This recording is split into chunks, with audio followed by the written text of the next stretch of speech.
I'm thinking I might have made a mistake doing the AMT version. Last night I posted on my Facebook page and Instagram and on the SFM UK site, and I've had a couple of people say, why are you going with the AMT? You should go with the Revel. The Revel is better. I must say I never even considered the Revel kit because, in the past the Revel kits I've made have been quite basic, sometimes inaccurate, and the box art makes it look like nothing more than a snap fit kit or a kit for beginners. So I discounted it and I went with AMT. I wasn't to know that, for a considerable amount less, you get the same size ship. It has faults. It has panel lines that are raised instead of etched in. It has dimpled surface texture, but it has something that this one doesn't have, which is it has a detailed hold area, and I think maybe behind that door as well. So if you have the doors open, you can see inside. This one doesn't have it. As I say, that's kind of gutting, that I could have saved quite a bit of money and had a more detailed kit. But I only found that out after I started snipping sprues and gluing things together. So I am committed to it. I'm not that gutted by it. I mean, it's still going to be a terrific model. It's just I could have done with that money and spent it on something else.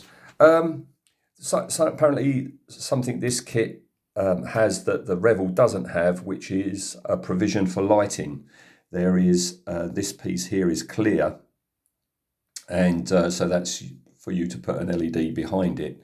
Okay, if I was going to go that route, by the way, I'm not going the route of lighting. I did look into it, and the best lighting kits, specifically, tailor-made for the Razor Crest, over in America, and postage being the way it is now, it's pretty much the price of that kit to just get it here. So I've discounted it, and also look, you've got quite a bit of faff in here. If you are going to light it, you've got to cut notches out, and those notches are out of up there. So I've saved myself a little bit of work. So yeah, as I say, construction is underway. The first bit you do is put the front and the back of the engines together, and then the whole forward guns.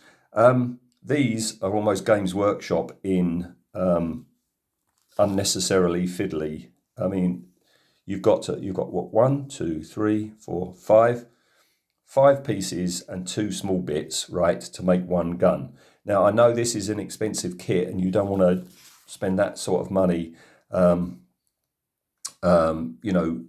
only have 10 pieces and it's done in 2 seconds. It did seem unnecessarily complicated, but lovely detail, nice crisp detail, as you can see. So that's cool, that's good. That was the first bit I had to do. Second, this is odd, right? This is very odd. I guess to save on paper, they duplicate things. So look, this is the left one, this is the right one. You get these 2 halves, 2 quarters, stick them together, put that bit in, right? And then what you have to do is at the other end of it, put the other end in, 2 more quarters, right? Which then gives you this. Again, lovely, lovely detail. All right. But 4 quarters when you could have had just 2 halves. I don't know. So that's where I am. Engine pods and weapons. All right. Next stage is the cockpit area. And I really haven't looked into the Revel one to find out just what the figures look like. Whether you get I'm sure you get a Grogu, but here you get a Grogu and his little pod. All right, and it's quite a few parts.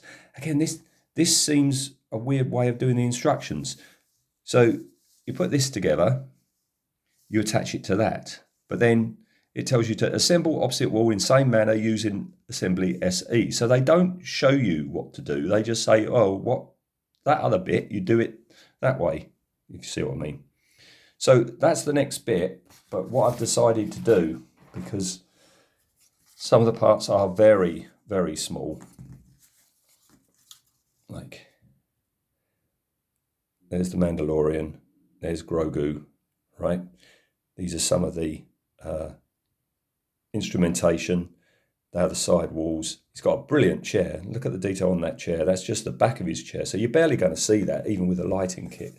You're barely going to see that. What I've decided to do is paint all these on the sprue, all right? And then I'll stick his arms on and Grogu in his little pod, which is just there, right? And as you can see, I've sprayed them in grey primer. And what I'm doing right now is just experimenting with greys, finding the right grey. I think I'm going to be going with this one. All right, so my next step is to work on the cockpit, because what you're then meant to do when you've done finish the cockpit, you've got to put it in the main body. So yeah, that's what I'm up to next.